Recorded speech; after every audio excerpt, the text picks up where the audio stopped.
Hey guys, sorry it took so long to get to episode 3, but there were some, delays. What? I said there were some delays. What? I said there were some delays. What? Oh, forget it, there's gonna be a vlog to follow, okay? ReBoot! What? The episode opens up inside the tour with Megabyte enacting his latest scheme to reach the supercomputer by using a magnet. And before you ask, no, it's not explained where he got it, how he got it into mainframe without erasing himself, or how a magnet, this universe's equivalent of a nuke, is going to get him into the largest system in the net. Thankfully, Bob quickly comes in to save the day using Glitch's cutter function to disconnect the magnet.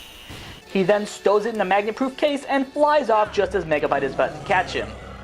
We then cut to Dot's diner where the usual Enzo shenanigans ensue. Bob! Major coolness out there, Bob! I heard you. Yeah, one thing I didn't mention in the last 2 episodes is that Enzo is kind of a fanboy for Bob. In fact, his dream is to one day become a guardian himself. A dream that, as of that other season, has only been partially realized. Yes. So after Cecil... That's Cecil. Whatever. After Cecil sits Bob down at the bar, we see his shake suddenly zoom out of the diner, and Enzo sees Bob put down the magnet, which proceeds to scare the living piss out of everyone in the diner, until Bob points out it's shielded. He then proceeds to let Enzo play with Glitch. Really? Oh boy, can't see this ending badly in any way, shape, or form. Glitch? Hammer. Flashlight. Unfortunately, Enzo stupidly turns Glitch into a jackhammer, which shakes up the diner. Bob manages to call Glitch back, but not before the case with the magnet falls off the bar, breaking open on the floor, and the magnet immediately latches onto Dot. Bob quickly removes the magnet, but not before it partially erases Dot's source code. Enzo takes this incident rather well.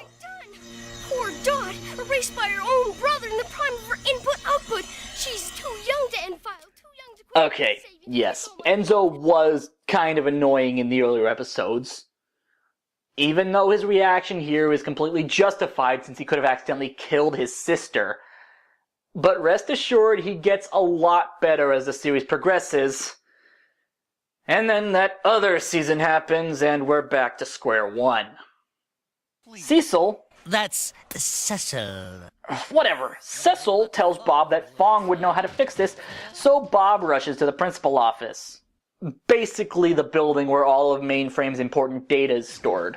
And after once again schooling Fong and Pong, learns that the only way to reverse Dot's condition is to get some really slow food from a diner on level 31, Mainframe's sketchiest neighborhood, to help slow down her rapidly accelerated source code and keep her from fragmenting and being deleted.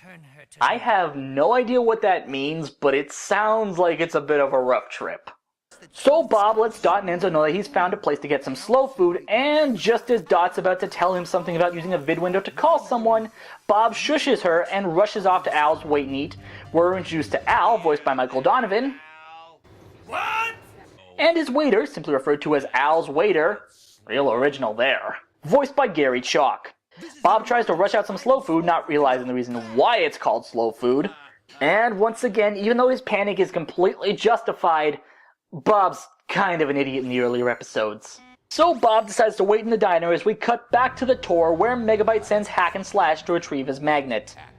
Yeah, because the last time he sent Hack and Slash on an errand, that ended so well. Hexadecimal said. Yeah, hexadecimal. She said she already has one. I said that. I know. Hack, slash. Uh-oh. I think he means us. Cut back to Al's, and Bob has had about enough and tries to rush Al's waiter again. The waiter responds as such. Look, pal, I gotta feed this whole room. I got a partner on my back for this big takeout order. Yeah, that clip I showed you, it may seem like a throwaway line, but trust me, it's important. So Bob won't take no for an answer and decides to ask a nearby 8-binome to take his order instead, and quickly gets told off. Life and death! Zip off, punk! I've been waiting for this since I was 4. Things are made worse when Hack and Slash arrive at the diner looking for Bob. Bob decides to take advantage of this and says he'll help get rid of Megabyte if the waiter gives him some slow food. Then didn't defend my ass! That came out wrong. So Bob grabs his slow food and flies out the front door with Hack and Slash following close behind. Luckily for him, this happens. Warning, incoming game. Warning, incoming game.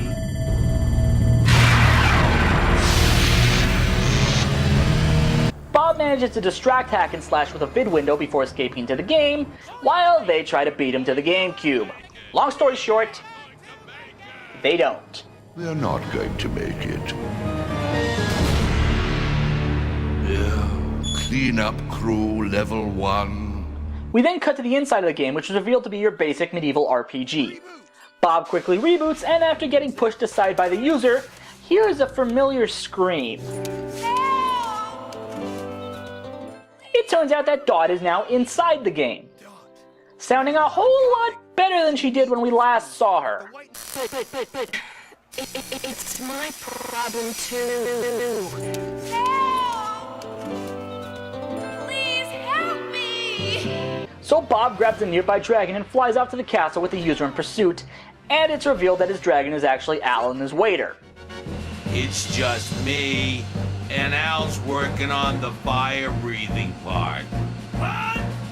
Long story short, they manage to temporarily incapacitate the user, and then Bob has Alan, the waiter, drop him into the castle with the help of a running joke. BS&P. Yeah, this is going to require a little bit of explanation.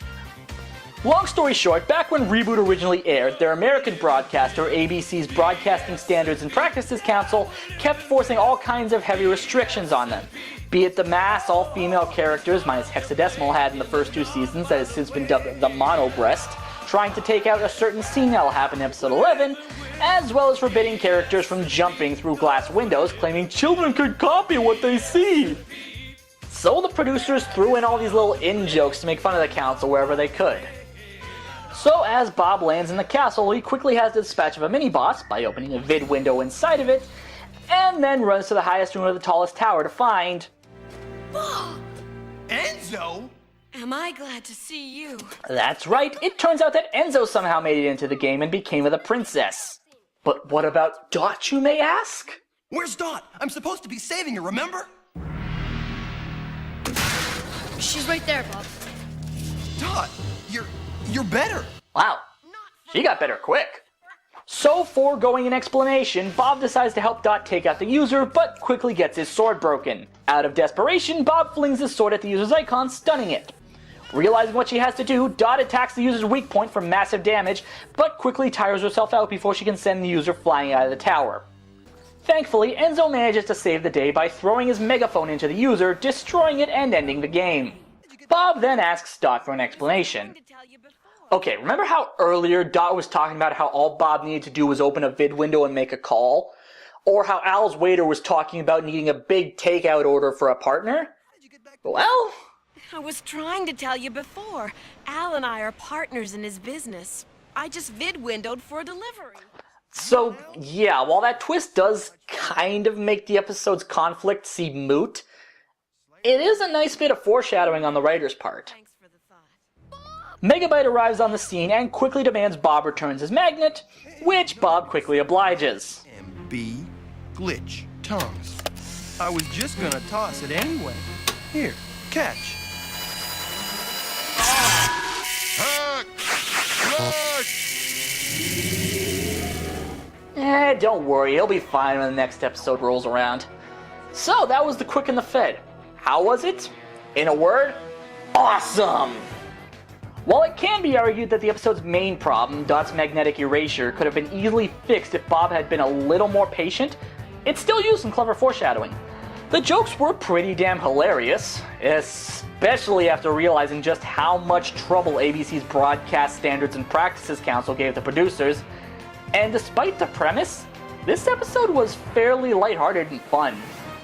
But I wish I could say the same about the next episode, which kinda used to scare the living crap out of me as a kid. How so? Well, you're gonna have to find out next time when we take a look at the Medusa bug. Until then, I'm Kira Kennedy. ReBoot.